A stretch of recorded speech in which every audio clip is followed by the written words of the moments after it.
Have you ever been rejected, ghosted, or ignored? I'm offering you the once-in-a-lifetime opportunity to be my bride.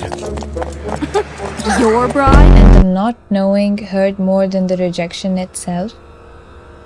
Because apparently our brains hate unanswered questions more than the bad news.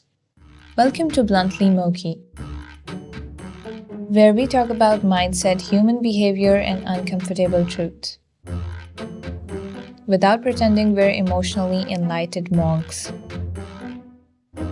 Now I'll be honest. This topic, no closure, is deep.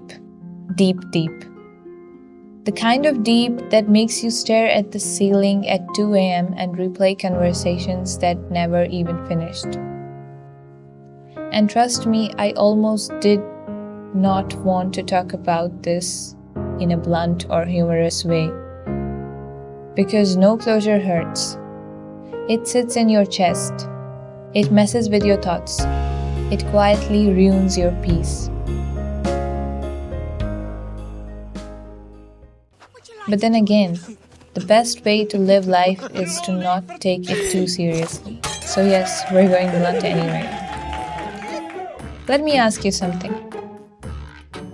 Have you ever applied for a job, got rejected but never told why?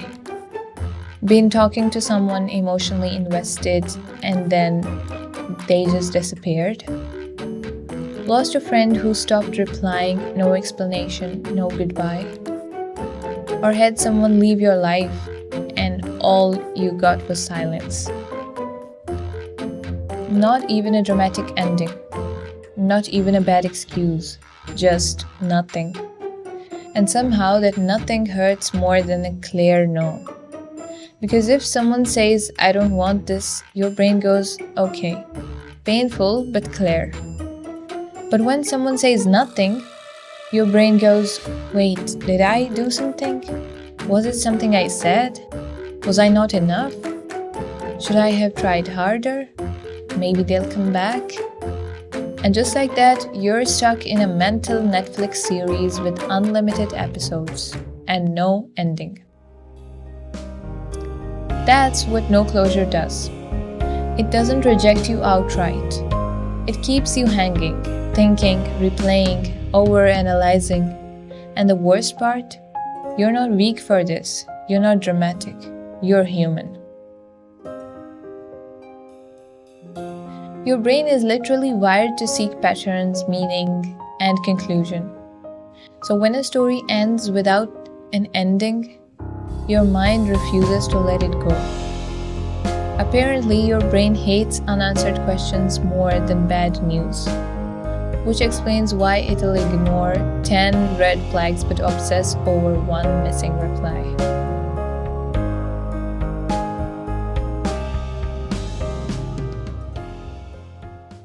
Here's where things get interesting. No closure hurts so much because your brain treats unfinished stories like a threat. Psychologists actually call this the Zeigarnik effect. Fancy name, simple idea. Your brain remembers unfinished things more intensely than finished ones. That's why you forget movies you finished, but you remember that one series that got cancelled after season 2 and still feel personally attacked. Your brain wants completion, it wants meaning, it wants ending. You lied to me! Just to get back to that other woman! Don't you understand? You're the other woman. So when someone disappears without explanation, your mind goes into detective mode. Suddenly, you're rereading old messages like it's a crime scene. Analyzing tone, punctuation, emojis, wondering why lol suddenly stopped appearing. Congratulations, you didn't lose a person. You gained a full-time overthinking job. And here's the dangerous part. When there's no closure, your brain fills in the gaps. And spoiler alert, it's never kind.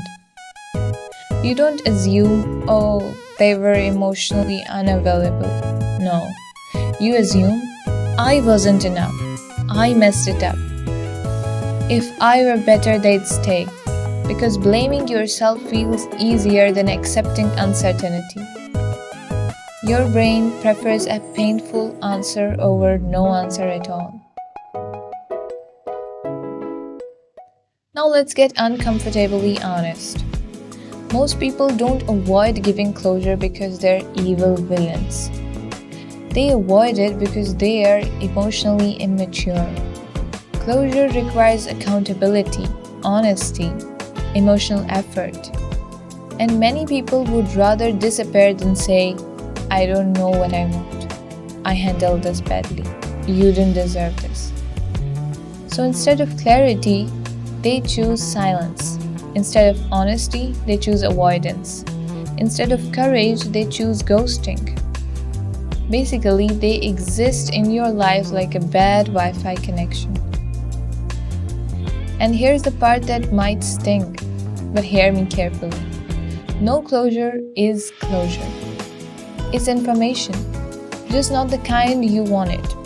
It tells you the person couldn't communicate, this person couldn't show up, this person wasn't capable of giving you what you needed. And this has nothing to do with your worth. You weren't abandoned because you weren't enough.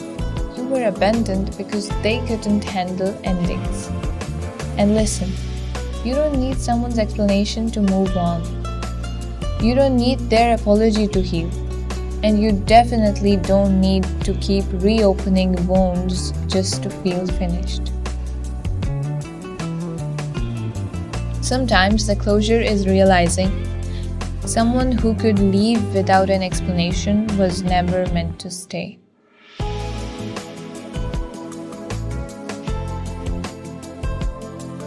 Not every story in life comes with an explanation. Not every ending comes with clarity. And if everything was clear, predictable, and explained, life wouldn't be a test. It would be a tutorial. But life is a test of patience, of self-respect, of whether you keep chasing answers or choose peace instead. Sometimes closure doesn't come from them, it comes from you.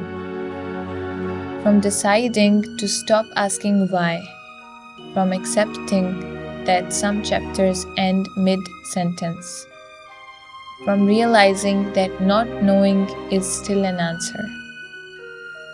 And therefore you have to conclude the book by writing the last line yourself.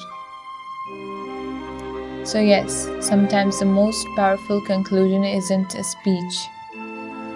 It's not a message. It's not even forgiveness. Sometimes the conclusion is simply, I don't know, whatever, anyway. And then you turn the page and move forward. Because the goal was never to understand everything. The goal was to survive it, with your dignity, your peace, and your sense of self intact. So if you're waiting for closure, maybe this is it. Not an explanation, not an apology, just the realization that you don't need to stay stuck in a story that refuses to end. Sometimes the bravest thing you can do is stop looking back and move forward anyway. And if this video made you feel seen, understood, or a little less alone, good, that was the point. This is Bluntly Moki. Until next time.